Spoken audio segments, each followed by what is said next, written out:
Okay, let's look at this article. 5 things the EU could do to stop the Mediterranean people trafficking crisis.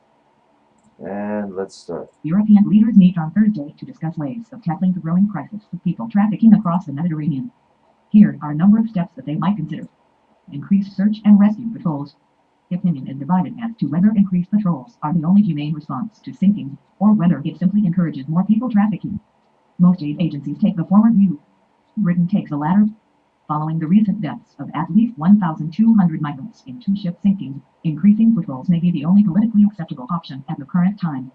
However, if Don't forget to mention the 12 Christians that were thrown overboard by Muslim Islam. Britain goes ahead with deploying naval vessels, and it has now hinted it You may. see, from now on and in future articles that I'm sharing, I'm always going to let people know that independent researchers don't have to follow the politically correct filter that the mainstream media has to, for fear of losing their jobs. That's why the mainstream media does that. This is why um, one cannot ever get the full picture of what is going on in the world listening to the 6 o'clock news, i.e., mainstream media, CNN, Fox, whatever, to get truth. A person must do their own research. As a Christian, and that's what my site is, and my web page is, and my YouTube channel is, from a Christian perspective. As a Christian, pray for wisdom, knowledge, and understanding of God's Word and how it pertains to current events. That's the most important thing. Let's just continue listening here. It may well mean offering asylum in the UK to any people they rescue, rather than expecting other EU countries to take them in. Sink and destroy. The EU will debate sinking and destroying trafficking vessels if they are apprehended by Navy ships. Oh. A similar tactic that was deployed by the EU land naval force against Somali pirates. However, it met with limited success, in that most pirates view their boats as expendable anyway, as indeed do traffickers. True, traffickers are already finding difficulty getting new ships for their missions. But increased scarcity of vessels may simply drive up prices rather than eliminate trafficking.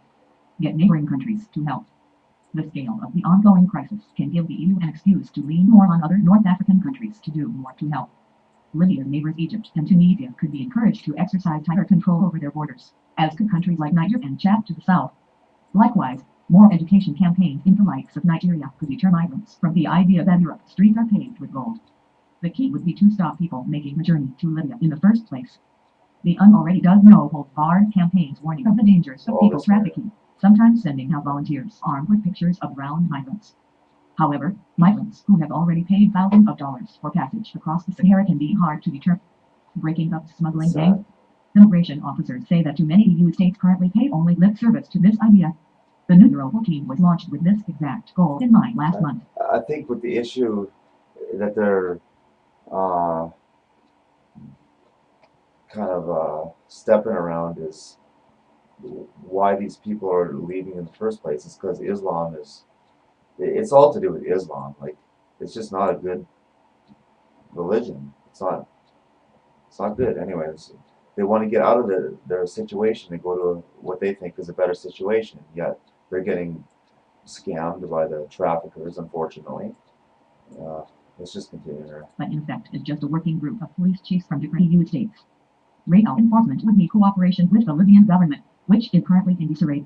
For such cooperation to be instated, drones could be used to help identify on the Libyan coastline where the smuggling operations were taking place. Build local asylum assessment centers and increase assisted voluntary returns. The UNHCR said it would give theoretical backing to plans for asylum seekers heading for Northern Europe to have their claims processed in centers along key transit routes in Africa. Such plans might also deter many of the migrants from sub-Saharan Africa, many of whom are primarily economic refugees. There could also be a beefed-up role for the International Organization for Migration, an intergovernmental body that deals with migrant welfare issues, and which is one of the few international bodies that is still operating in Libya. In the last 2 months, it has helped more than 400 mainly Senegalese migrants working in Libya fly home to Senegal. The migrants had been arrested by local militias and put in detention centers. Assisting migrants in returning to their home countries from Libya might reduce the temptation for them to risk their lives in people smuggling boats to Europe. So, as Christians, can we just pray for the situation that's going on over here? Again, that's the main reason why I'm sharing these stories in the first place, and offering my opinion and biblical view on things. Thank you.